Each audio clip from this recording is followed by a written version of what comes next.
Part 4. The Roman Inscriptions, when empires rot from the inside. Rome, an empire that once shaped the fate of the world. But Rome was not destroyed by its enemies. Rome collapsed from within.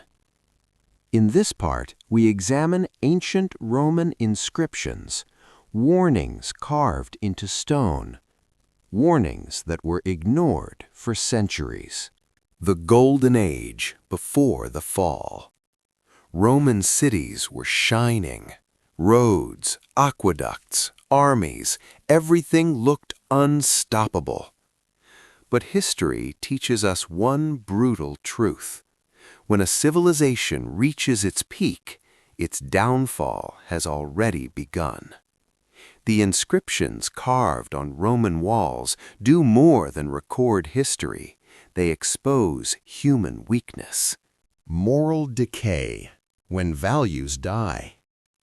One inscription reads, "The people no longer fear dishonor, only discomfort." In other words, people stopped fearing shame. They only cared about comfort. In Rome, leaders were corrupt. Power could be bought. Justice favored the rich and punished the poor. This was the moment when the empire looked strong on the outside, but had become hollow on the inside. Plagues and pandemics, invisible enemies. Several Roman inscriptions describe deadly diseases that consumed entire cities. Bodies were buried in haste. Doctors died faster than they could heal. Temples were closed. One inscription states, "The gods have turned their faces away." People believed this was more than illness. It was a warning. Part 4. Collapse from within. Rome fell to barbarians only after it was already dead from the inside. Soldiers lost loyalty. Leaders chased personal gain.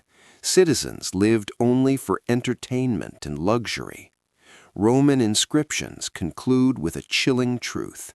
An empire does not fall by the sword, but by silence. And Rome fell quietly. The Roman warning.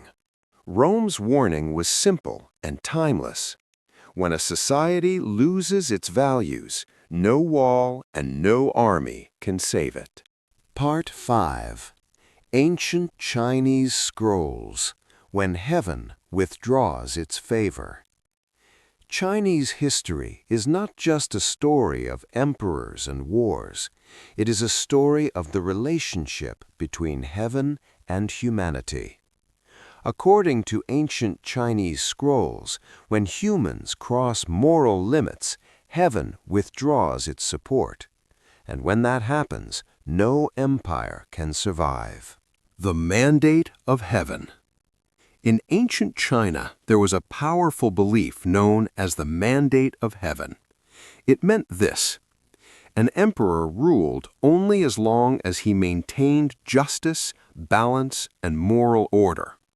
The moment a ruler became corrupt or ignored suffering, heaven itself would respond, not through words, but through nature. Nature's revenge begins. Ancient scrolls describe terrifying signs: sudden floods, endless rain, cracked earth, entire cities washed away. One scroll records a chilling warning: when rulers ignore suffering, the rivers rise. These disasters were not seen as random events.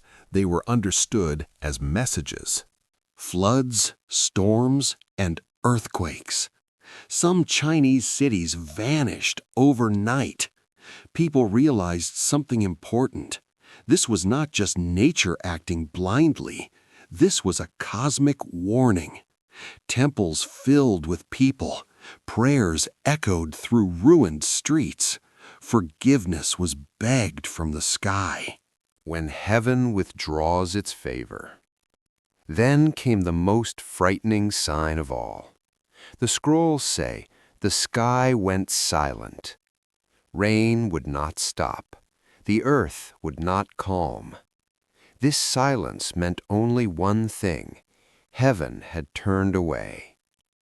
Soon after, dynasties collapsed, emperors were killed, new civilizations replaced the old, power changed hands, as it always does. The Chinese warning. The message of the ancient Chinese scrolls was clear. Nature is always watching. Power is temporary. When balance breaks, punishment follows. Rome warned us. We collapsed from within. China warned us. Heaven withdrew its favor. And now the final question remains. Are we repeating the same mistakes today?